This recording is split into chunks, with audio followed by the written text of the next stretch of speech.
기드온이 이스라엘 모든 백성을 각각 그의 장막으로 돌려보내고 그 300명은 머물게 하니라. 미디안 진영은 그 아래 골짜기 가운데 있었더라. 아멘. 사사기 7장 1절부터 8절까지 본문입니다. 여호와께서 300명으로 구원하시리라. 여호와께서 300명으로 구원하시리라 라는 말씀의 제목입니다. 오늘 본문은 여호와께서 기드온 사사와 함께 전투에 나갈 사람들을 뽑는 내용을 다루고 있습니다. 자, 정쟁, 전투, 우리말로 하면 이제 병력 싸움이 되겠죠. 사람이 많으면 많을수록, 그 뭐 고대나 현대나 병력이 많으면 많을수록 우세한 것이 사실 아니겠습니까? 자, 그런데 오늘 본문에 따르면 전쟁에 나아갈 사람들 그 중에서 하나님은 오직 300명만을 뽑아서 기드온을 따르게 했습니다. 7절에 나와 있습니다. 7절 말씀, 여호와께서 기드온에게 이르시되 내가 이 물을 핥아먹은 300명으로 너희를 구원하며 미디안을 내 손에 넘겨주리니 남은 백성은 각각 자기의 처소로 돌아갈 것이니라 하시니. 자, 300명만을 뽑아서 기드온이 나아간 그 길에 함께 따를 수 있도록 하나님께서 가르쳐 주셨습니다. 자, 이 300명 어떤 의미가 있을까요? 추석이나 설날 명절에 가끔씩 하는 영화가 있는데요. 300이라는 영화 있습니다. 고대 스파르타 군인들 300명이 전투에 나갔던 이야기를 다루고 있는데요. 내용이 조금 잔인한 부분도 있어서 영상으로만 잠깐씩 보시면 300명은 스파르타 군인들을 가리키는 말입니다. 어릴 때부터, 태어났을 때부터 이분들은 군인으로 훈련을 받습니다. 그래서 아주 혹독한 훈련과 또 과정을 거쳐서 결국 정예화된 아주 훈련된 군인들로 자라가게 되죠. 그 300명이 여러 전투에 나가서 승리하는 모습들을 이제 다루는 것이 그의 내용인데요. 이 똑같은 이름이 이제 300명이다라는 거죠. 그러면 이제 그들은 엄청난 체력, 기술, 능력들을 이제 보유한 자들인 것을 알고 있습니다. 우리 말 중에 이제 스파르타 교육이 바로 이제 거기서 나왔잖아요. 스파르타 훈련되고 이렇게 잘 길러져서 아주 멋진 용맹한 자가 되는 것.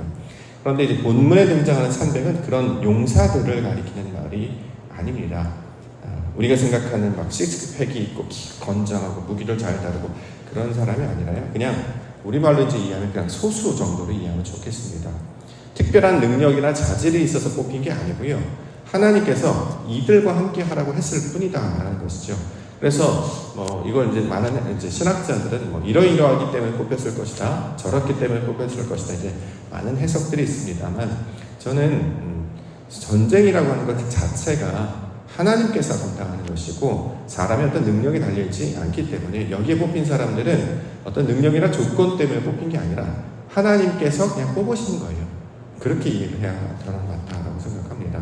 본문에 따르면 물을 손으로 떠마시느냐, 무릎을 꿇러 마시냐, 이 정도는 이제 구별되긴 합니다만 우리가 살펴볼 수 있는 것은 대부분의 사람들이 잘 하지 않는 행동을 했던 사람들 정도는 이해할 수 있겠죠. 다른 사람들이 대부분이 무릎 꿇고 물을 마신다고 해요. 근데 그 중에서 한 300명은 무릎을 꿇지 않고 이제 손으로 떠마셨다. 그래서 손으로 떠마시는 것이 어떤 의미가 있다. 이제 이렇게 이제 억지로 의미를 부여하기도 합니다만, 나름 의미도 있겠습니다만 중요한 것은 그냥 좀 남다른 사람들, 좀 특별한 사람들, 보통 사람들, 일반적이지 않는 사람들이다라고 이제 생각을 하면 맞지 않을까 싶습니다. 자, 대부분의 사람들은 어떤 방식을 잘 따라서 살아갑니다. 근데 그 중에 몇몇은 그렇게 따르지 않는다는 거죠. 굳이 우리 가운데 이제 적용하면, 우리 교회에 적용하면 이제 새벽 예배 나오시는 분들, 일반적으로 저도 그래요. 저도 아침잠이 많은 사람이고 밤에 좀 늦게 자는 스타일이고 아침에 좀 늦게 일어나는 스타일인데요. 대부분의 사람들이 그렇게 살잖아요. 근데 그렇지 아니하고 그 중에서도 새벽을 깨우는 분들, 좀 남다른 분들이다 이제 이야기할 수 있겠죠. 그러니까 평상시 일반적인 사람들이 잘 하지 않는 행동을 하는 사람들 정도로 이제 받을 것입니다. 자, 중요한 것은 그렇게 300명을 뽑아서 어떻게 하시느냐? 기드온과 함께 동참하게 하셔서 하나님이 인도하시는 만나게 하신 그 전투에 참여하게 해주셨습니다. 병력이 좀 많으면 좋지 않을까요? 301명이 더 낫고 300명보다 400명이 나을 것이고 600명이 나을 것이고 오늘 본문에 따니까 10,000명도 있던데 더 많은 사람, 참여할 수 있을 만한 많은 사람도 오면 좋은데 하나님께서 그렇게 하지 않으셨습니다. 그 이유가 뭐니까 스스로 자랑하지 않게 하시려고. 구원이 내 능력에서 나타난 것이 아님을 보여주기 위해서다. 이렇게 증거하고 있습니다. 2절에 나와 있습니다. 2절 말씀을 보면 여호와께서 기드온에게 이르시되 너를 따르는 백성이 너무 많은즉 내가 그들의 손에 미디안 사람을 넘겨주지 아니하리니 이는 이스라엘이 나를 거슬러 스스로 자랑하기를 내 손이 나를 구원하였다 할까 함이니라. 자, 사람이 너무 많으면 이게 하나님께서 해주신 것이 아니라 우리가 사람이 많아서 능력이 좋아서 우리가 어떤 특별한 조건의 자질을 갖췄기 때문에 구원에 이를 것이다라고 잘못 생각할까봐 이러한 일을 했다라는 것이죠. 자, 보여지는 것들이 많아지게 되면 자연스럽게 사람은 자기 힘을 의지하게 됩니다. 주변의 환경이 좋으면 자연스럽게 하나님을 찾기보다 사람은 자기를 의지하게 된다는 거죠. 대표적인 증거가 이스라엘 나일강이잖아요. 우리가 이제 알렉산드리아 지방, 분명히 신명기 말씀을 보면 젖과 꿀이 흐르는 땅으로 인도하시겠다라고 얘기해요. 젖과 꿀이 흐르는 땅은 실제로는 그 알렉산드리아 나일강 지역이 사실은 젖과 꿀이 흐르는 지역이죠. 왜냐하면 거기는 이제 충족토라고 해서 나일강이 범람하면 그 나일강에서 범람한 그 흙들로 채워진 곳이고, 거기는 특별한 노력을 하지 않아도 한 계절당 많은 수확물들을 얻을 수 있는, 그러니까 사람이 수고하지 않아도 또는 그 자연스럽게 많은 것들을 이제 강도 있고 어떤 수확물도 많기 때문에 힘들이지 않고 많은 것들을 얻을 수 있는 지역이었습니다. 그런데 하나님께서는 모세를 통해서 보여주시기를 거기가 젖과 꿀이 흐르는 땅이 아니라 이스라엘 가나안 땅을 갖춰서 젖과 꿀이 흐르는 땅이다 이렇게 얘기하는 거죠. 실제로 가나안 땅 가서 보시면 되게 척박합니다. 우리로 따지면 거의 이제 사막, 황무지에 가까워요. 물도 별로 없잖아요. 거기 이쪽 요단강이 있습니다만 한쪽 곁에 흐르는 것이고, 이제 중간중간에 강이나 계곡들이 있어 물이 흘러나가는데, 게다가 나무도 별로 없어서 되게 이제 황량한 땅 아닙니까? 그런데 거기를 가리켜서 젖과 꿀이 흐르는 땅이다 이렇게 얘기하는 거죠. 거기는 또 천수답이여가지고 하늘에서 비가 내리지 않으면 물을 구할 수가 없습니다. 철저하게 모든 농사와 모든 환경이 하늘에 달려있다는 거죠. 근데 거기를 가리켜서 젖과 꿀이 흐르는 땅이라고 이야기하는 것은 사람의 능력을 의지하지 아니하고 하나님께서 비를 주시지 아니하면, 하나님께서 길러주시지 아니하면 아무것도 손에 잡을 수 없기 때문에 하나님을 의지하게 되는 그곳이 결국 좋은 땅이다라고 이야기하는 것이죠. 사람의 생각으로는 그 환경이 좋은 곳, 우리로 따지면 뭐 환경도 좋고 조건도 좋고 이런 곳에서 살아야 사람이 잘 될 것 같은데 실제로는 그렇지 않다라는 거예요. 사람이 하나님을 의지하고 믿음을 붙잡고 자꾸 하나님을 찾는 곳이, 그것이 좋은 곳이지 하나님 없이도 살 수 있는 환경은 그것은 좋은 곳이 아니다 이렇게 이야기하는 것이죠. 특별히 하나님께서 300명 뽑으신 이유가 무엇이었습니까? 교만하지 않게 하시려고. 다시 말해 전쟁은 사람들이 하는 것이 아니고 오직 하나님께 속한 것이기 때문이다. 이것을 늘 기억하게 해주셨습니다. 그래서 우리 교회도 많은 분들 기도하실 때 많은 백성들 보내주십시오 이렇게 기도하시죠. 저도 그렇게 기도합니다. 전 채워주실 줄 믿습니다. 그런데 일꾼들은 전 따로 있다고 생각합니다. 하나님께서 부르신 자들, 그들이 특별해서가 아니라 하나님께서 선택하신 분들을 통해서 하나님의 일을 감당하고 있기 때문에 중요한 것은 그 선택받은 300명 안에 들어가는 게 더 중요한 것이죠.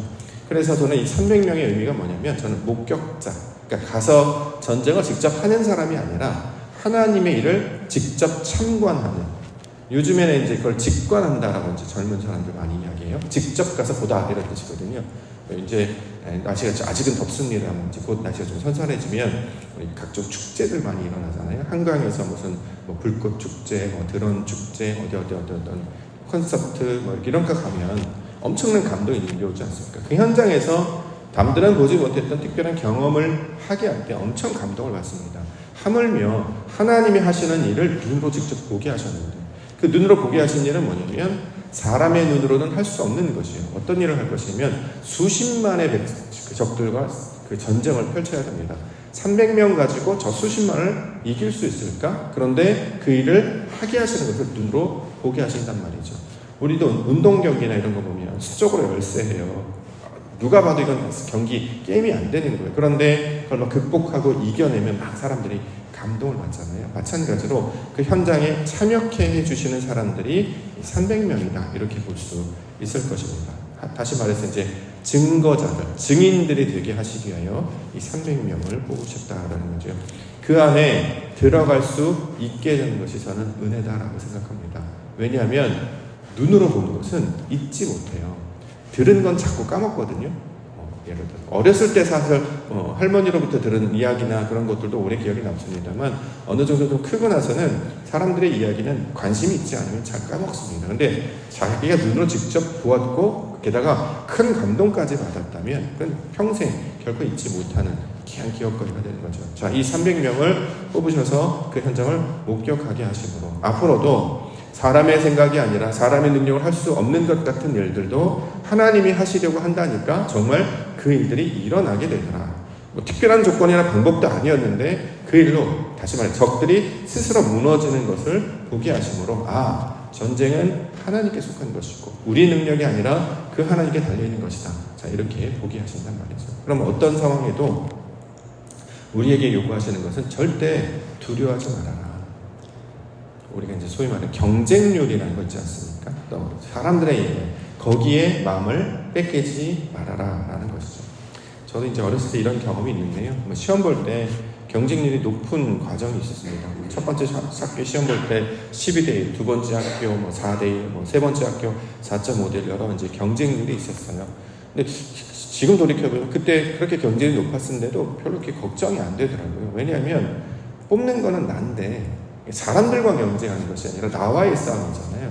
그래서 저는 이렇게 시험 원서 넣고 다른 경쟁률이 얼마나 된다, 주변에 어떻게 하셔야 붙는다, 많은 이야기가 있었습니다만 원서 넣고 바로 도서실 갔습니다. 도서관실 가서 평상시 하던 대로 공부를 했고 또 신대원 시험 볼 때도 4.5대1 당시 그랬는데 여전히 당시에도 늘 다녔던 새벽 예배 다 하고 그 다음에 시험 보러 갔고 이렇게 했는데 지나 보니까 하나님 앞에서 내가 얼마나 성실한가를 갖추면 하나님이 원하시는 것에 얼마나 순종하는가를 따르면 아버지께서 이번에 넣어주실 거면 이번에 하실 것이고 만약에 내가 어떤 게 부족하다면 그 다음번에 하실 것이고 라는 저는 믿음이 있었기 때문에 그렇게 나아가는데 놀랍게도 하나님께서 길을 열어주셔서 공부할 수 있는 기회를 허락을 해주셨던 경험들이 있습니다.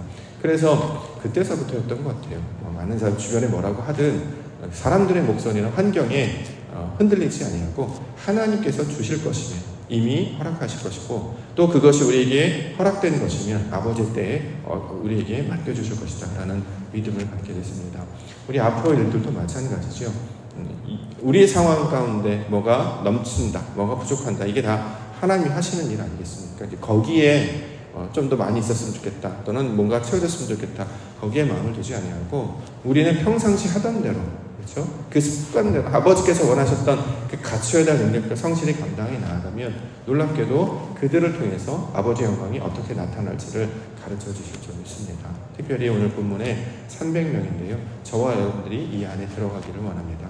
결국 이제 300명이라는 걸 좀 풀어보면 이제 말씀으로 연합한 자 또는 하나님을 거듭난 자의 어떤 대표적인 상징으로 보여주고 있는데 사람의 생각이나 어떤 기존의 관습 또는 소위 말하는 이제 다수결 많은 사람들이 하던 세상 방식을 따르지 아니었고 약간 좀 특별한 사람들 같은 이야기라고 이야기합니다.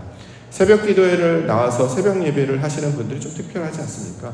하루를 그렇게 안 살아도 그냥 편하게 살 수 있는데 굳이 그렇게 하는 이유가 일반 사람들 잘 하지 않는데 편한 것들 찾고 쉬운 것들 찾는데 그렇게 살지 않는다는 거죠. 이제 그런 사람들을 뽑아서 놀랍게도 하나님의 그 놀라운 현장에 직접 볼 수 있는 직관하는 자들로 선발해 주셨습니다. 저는 이 기도원 사사 이야기를 들으면서 하나님 이 안에 뽑히게 해 주신 줄 믿습니다. 우리가 싸우는 것이 아니라 하나님이 하실 일을 기대하게 하셨으니 이것을 보게 하여 주시옵소서. 이것을 마음 가운데 품으며 기도 가운데 함께 나아가기를 원합니다. 앞으로 우리 교회가 변화되기 전과 변화된 후를 계속 목격하고 계시잖아요. 우리 마당에 꽃이 피고 열매가 맺고 또 예배당에 없었던 사람들이 채워지고 아이들의 웃음소리로 채워지고 찬양 소리가 커지고 기도의 소리가 깊어지고 이런 것들을 예전에 이거 없었었는데 그 현장에 내가 있다 보니까 어떻게 변화되는지를 계속 보고 계신단 말이죠. 그러면 이 자리에 참석한 그들이 바로 감동의 사람들 아니겠습니까? 어떤 교회 갔더니 원래 커, 원래 많아, 원래 이랬어 와, 원래 여기 아무것도 없었거든. 근데 하나님께서 이런 걸 해주시더라고 라고 느끼는 사람은 그 감동의 느낌이 다르겠죠. 자, 옥토교회를 우리로 보내주신 이유는 이 교회 가운데 역사하실 하나님의 영광을 보게 하시기 위하여 저와 여러분들을 보내신 줄 믿습니다. 기도원처럼 그 300명처럼 우리를 부르신 줄 믿사오니 아버지 하나님의 그 놀라운 역사의 현장 가운데 서게 해주셨사오니 믿음의 눈으로 보게 하시고 주님 주신 말씀 붙들어 주의 능력 가운데 감당하는 우리 믿음의 용사들 되게 하여 주시옵소서. 이렇게 기도하며 나아가시는 우리 믿음이 하나 되시기를 주님의 이름으로 간절히 축원합니다. 기도하겠습니다.